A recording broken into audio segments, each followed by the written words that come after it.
জাপানের ফুজি পর্বতের পাদদেশে এক রঙিন বিস্ময়।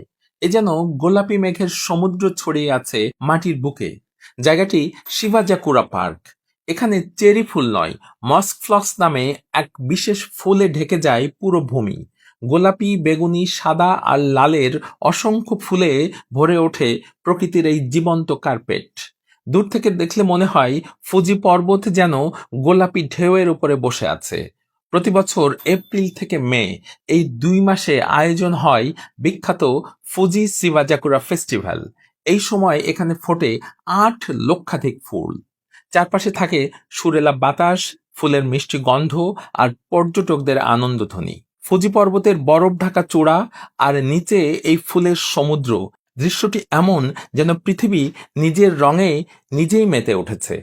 ছবির মতো সাজানো পথ ধরে হাঁটলে দেখা মেলে চা কফির দোকান, স্থানীয়দের খাবারের ঘ্রাণ আর অসংখ্য ফটো কর্নার।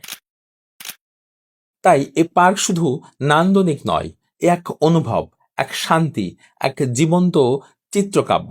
প্রিয় দর্শক, একসঙ্গে এত রঙিন ফুলের সমারোহ আপনি বাস্তবে দেখেছেন কখনো?